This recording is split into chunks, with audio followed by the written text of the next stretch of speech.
Yeah, man, 1,000 subscribers. 1,000 subscribers. No Umar. 1,000 subscribers. Now let me run this down. This Fort Stewart uh, shooter. They so happy he white. That's the first thing I want to point out. As I'm keep following the story, is Cornelius Sergeant Cornelius Radford at Fort Stewart, and look at the media. They already done took his rank in the media. They don't even refer to him as sergeant no more. They have already took his rank. But Radford, other than the comments that his father made, his father said some things about him wanting to put in. He put in for a transfer from that unit because of I said workplace bullying, but it was something along those lines, right? But here I read this article. It come out in the Guardian.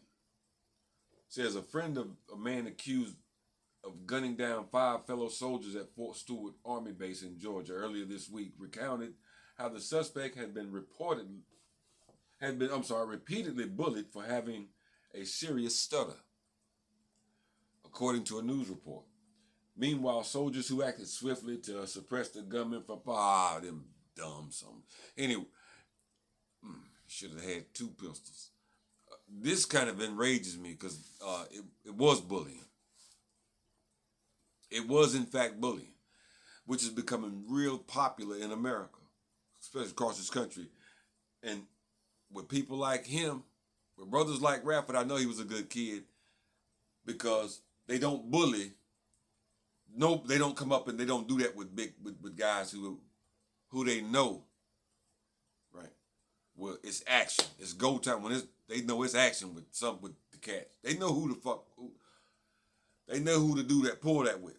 Just like the brother in Cincinnati. When he showed up in court, the brother had the blazer on and the t-shirt up underneath. Remember, he came out there walking all fast with his chin up in there, had that underbite. I knew something. I said, yeah, he's a little. Yeah. You could tell. That's why the Russian dude. That's why he picked with him, because you could tell something's wrong with him. Those are the ones who they think they can get away with, picking on. I wish this would have been a different outcome, but because there's nothing that can be done for this brother, Sergeant Radford, because this is UCMJ. He's got to go to Uniform Code of Military Justice, whether it's an adjutant general or somebody like that, and the sentiment from him is almost like Donald Trump's. There's no security blanket in there. There's no public opinion. There's no support from the family, family support in the courtroom, things like that. That's no. It's from here to the court martial to Leavenworth. And I hate to be, that's this brother's fate. The only question now is for how long. In which I don't see any type of leniency, any type of considerations on his behalf. Another thing I noticed about it, do you notice that he is not getting any type of consideration? Like he's a soldier too, ain't he? Isn't Sergeant Radford a soldier too? No compassion for him at all, right? It's almost he should have been Al Shabaab some damn body. It's might as well like he a foreigner. They took his rank and everything. He's nobody. He's nothing. They already trying to wash out the mental health. They say he don't have any combat history, so they trying to rule out PTSD, and they trying to rule out anything that will benefit him in a defense. Ultimately, they trying to just rule that out in the media. In the media, they doing this. Not even in, they even got to that, part of the process yet in the system. But the media is already, so they showing you, telling us we not black. We not American, we're black. Pardon. I can't say it enough. 1,000 subscribers. 1,000 subscribers. No Umar. 1,000 subscribers. Y'all gotta participate. That's how the live work. Work with me. But yeah, they know who to mess with. They know who to mess with. Yeah. I wish he could have told the right people and went to follow the proper channels, man. But it's all over now. And his friends, man, wasn't no friends at all. Seemed like somebody would have tried to at least talk him down, before he got to that. Because you know when your homeboy going to do something. At least I know. Yeah. Because back when I was in the Army, man, we didn't do that. It wasn't no, like, beef between soldiers. Okay, it wasn't no beef in that. Because they put this dude, his name was Corporal Wynn. I'll never forget him. He's old, had a Nazi flag up in his room. They used to have a little, be playing that mosh pit music. Now we could hear him down in the barracks. But they put them on the first floor. And all of us was upstairs on the second, third floor. They put them first floor way over in the corner. They got their own little part of the world over there. That's how they treated them. Yeah. They was in there, but they didn't bother nobody. I didn't never had no run-ins with them. Ever. Right? But guys in our unit, man, we were tight, and it wasn't, and that group of white boys was small, They might have been down there doing something other than, hating. They might have been hating on or they might have been hating on each other in there. I don't know. That's their business. I don't know what them people do. But spend a lot of time down in the barracks in that room. Nah, I'm just joking. That's true. But nah. And that was out at Fort Campbell in Kentucky. Right? So it was it was enough of them out there. But this is a result of black men not being as cohesive as we used to be. We all splintered. No camaraderie amongst our own, and that's a weakness, and other people see it. So you allow him to be picked on, because if that was our unit, somebody would have said something.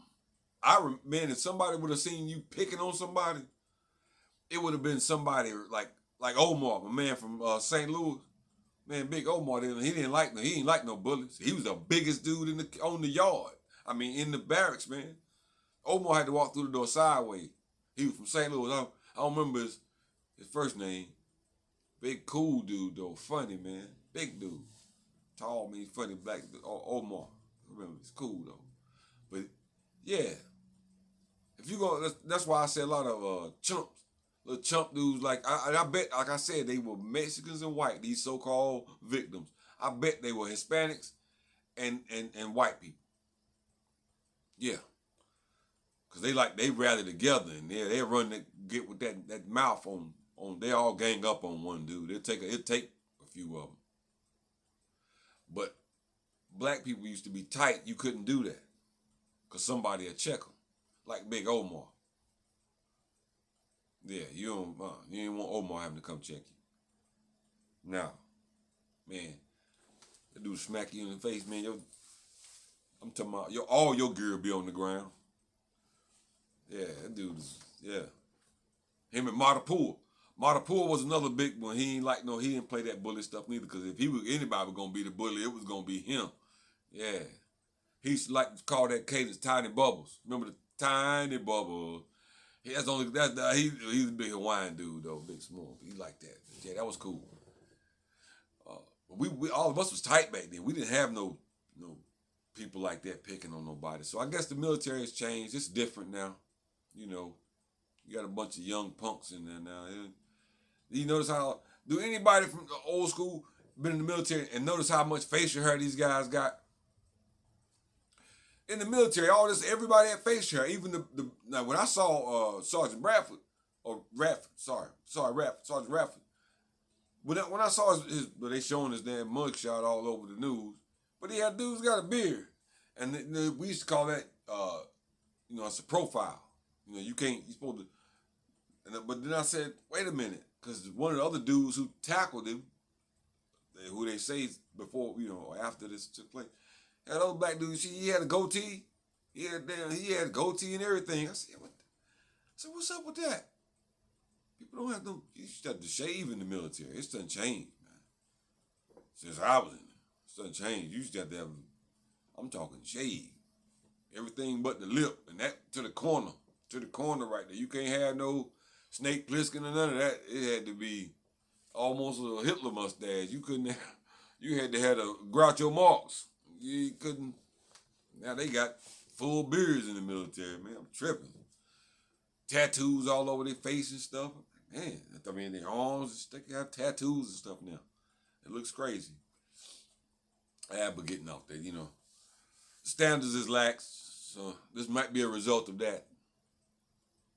But I guess everything in America is going to have a race element to it. Right? It's part of this country. Right? The condition. So that's what black is. It can't be modified to African American. It can't be modified. The experience, the language can, but the experience does not. It doesn't change. You just modifying the language to better suit what you're doing, because you wonder why it just keeps changing. The identity of a people keeps changing. Are there less of us in this country that have to? Are we being diminished down our numbers, or through assimilation? What takes place for the name change? I don't know. Maybe it's me. Maybe I'm thinking too deep into it. 1,000 subscribers. 1,000. You could help me out with this. With the thoughts I'm having about this. Come to some kind of consensus on what this thing is about. 1,000 subscribers. That's all you got to do is hit the subscribe button, and we could go back and forth all night. Let me say this. I got to go get a drink. I'm out of here.